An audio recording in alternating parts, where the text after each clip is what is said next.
Neurology Quiz number 95.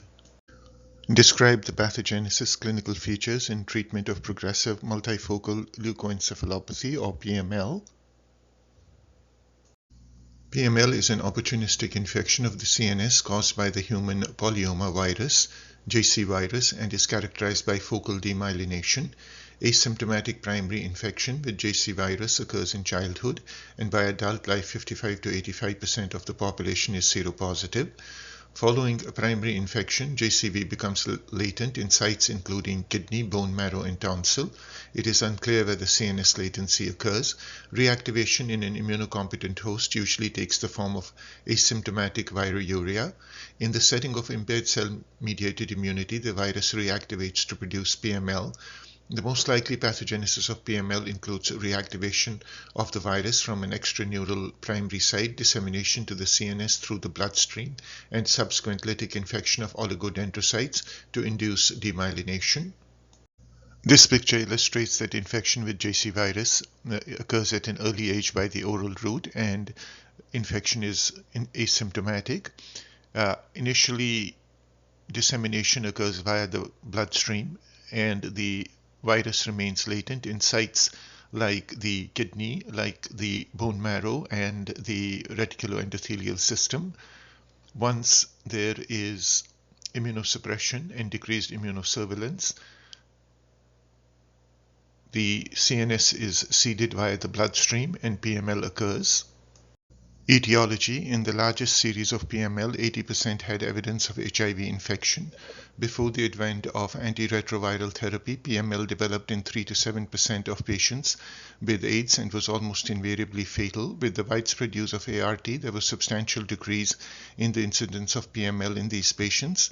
Most CNS opportunistic infections in HIV are prevented when CD4 cell counts are maintained about 200 per millimeter cubed. PML has been reported in association with a number of medications including Natalizumab, dimethyl fumarate, fingolimod, rituximab, mycophenolate mofetil, methotrexate, cyclosporin, cyclophosphamide, and adalimumab. Other predisposing causes include lymphoreticular malignancies and solid organ and hematopoietic cell transplantation. This is a chart showing the risk of developing PML with various medications. It is from 2014, so more recent medications such as fingolimod and dimethyl fumarate are not included. Clinical features: onset of PML is subacute with signs and symptoms of multifocal asymmetric white matter involvement. Early lesions tend to be in the subcortical white matter of the occipital lobes, especially in non-HIV PML, causing visual field deficits or cortical blindness. However, any region of the CNS can be involved, and involvement of the frontal and parietal lobes can cause aphasia, hemiparesis, and hemisensory deficits, while involvement of the cerebellar peduncles can cause dysmetria and ataxia. Spinal cord involvement is rare, and optic nerves are not usually involved. Although lesions can be multiple, one lesion is often clinically predominant. As the number of lesions increases, cognitive impairment can occur. Features such as headache, seizures, and extrapyramidal symptoms are rare. Investigation: MRI. PML lesions are typically large, confluent, and asymmetric. They most often involve subcortical white matter and are hyperintense on T2 and FLAIR, and hypointense on T1 images. Classically, the lesions lack mass effect and may not enhance, but punctate contrast enhancement has been described. CSF. Positive CSF JC virus PCR establishes the diagnosis. JC virus DNA is not detected in normal CSF. Specificity of CSF PCR for JCV approaches 100%, but sensitivity may be as low as 75%. Protein and cell counts in the CSF may be normal. Brain biopsy may be required for diagnosis. PML is identified by characteristic cytopathology, including oligodendrocytes with intranuclear inclusions, bizarre astrocytes, and lipid-laden macrophages, with identification of JCV by immunohistochemistry.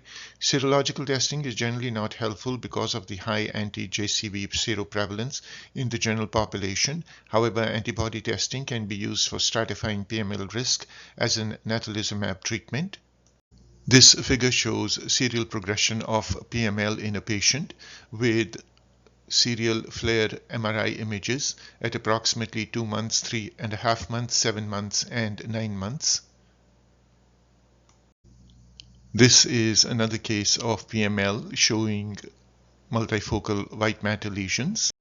The lesions are subcortical and lack mass effect.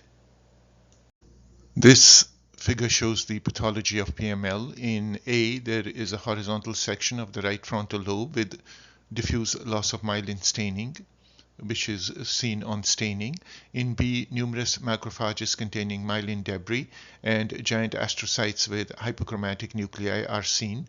In C, an enlarged nucleus of an oligodendrocyte indicated by the arrow is seen, showing dense eosinophilia suggestive of viral inclusion bodies associated with PML.